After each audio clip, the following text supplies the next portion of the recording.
So our victory started at his birth.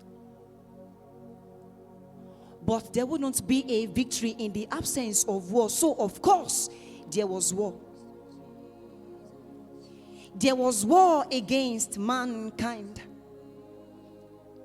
A war that obeys solely the law of an eye for an eye and a tooth for a tooth. Men fell. We all fell.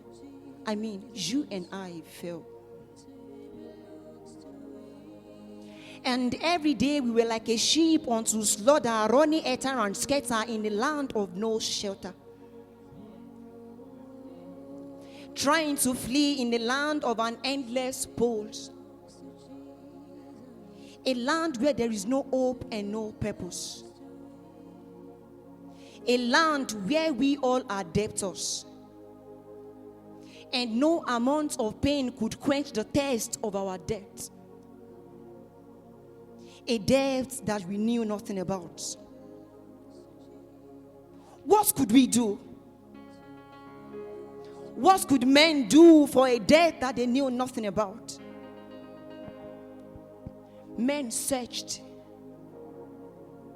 Men had hope. But hope turned into darkness, and it backfired against anyone who dared to believe. What could we do about a debt that we knew nothing about? For years, men were enslaved. For years, men were tortured. For years, men were in pain. But what could we do?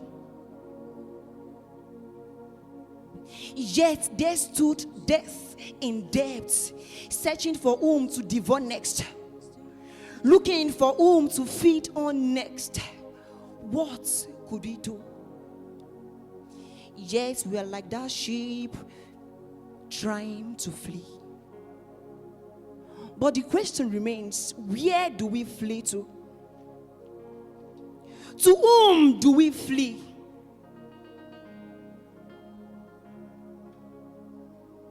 We've searched and searched. There is absolutely no one. Even as we lay our sacrifices on the altar with questions in our hearts, who do we appease? Who accepts our sacrifices? No amount of sacrifice could ever be enough. Every day we keep laying down lambs on the altar. But who accepts our altar? Who accepts our sacrifices? And no amount of sacrifice can we lay that will be enough. Until when do we keep laying down sacrifices upon the altar? Is it until when we are unable to afford lambs again and we ourselves become the sacrifice? Absolutely, there is nothing we can do. This is pain.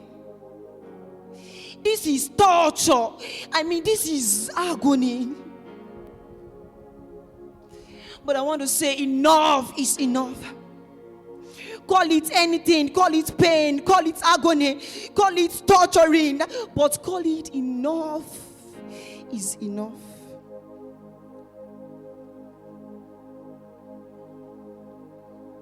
So who do we cry to? Who listens to our cries? What eyes is going to watch our large mouth shaped with tears? But enough is enough. So we decided in our hearts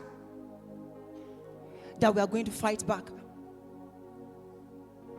Even though the outcome of the battle is clearly known, we still decide to fight back. We decided to fight like a brave soldiers, even though we are nothing but mere sacrifices. But then in the midst of the confusion, In the midst of the chaos, in the midst of the pain, and in the midst of the agony, the word came. Lórúkọ Jésù. So Jesus came and he gave us his name. And so there lay the mighty man in battle in the life of a little boy laid in the manger. The boy Jesus Christ.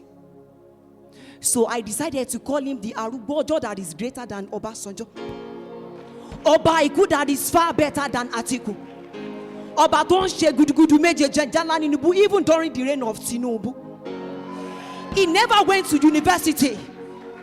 Yet his capability of his mentality supersedes the totality of professors, even in their conformity. At the mention of his identity, principality, and perplexity, in him there is no vacancy for impossibility. So I call him the Ogbonge in diversity, and Odeji in brutality, crown in royalty. So let's worship his majesty. So Jesus came and he handed us victory. He handed us the victory. He handed us the victory. So Jesus is called the Word. Now here is my message for you. Do not rely on what the Word says about you. Because your reality is not in the word, but your reality is in the word, which is Jesus Christ. So pay less attention to the words of the word, because the words of the words are not the words of the word, which is Jesus Christ. Pay less attention, because Jesus has come and he brought us salvation. Jesus has come and he brought us salvation, and he's handing over to you and I the victory that we deserve. Victory over death, victory over sin, victory over flesh. He is the light of the world. He is the light of the world, and he shines into our darkness, that we may experience darkness no more. That we may experience darkness no more. That we may experience darkness no more. That we may experience darkness no more. So Jesus has come for you, and it has come for myself.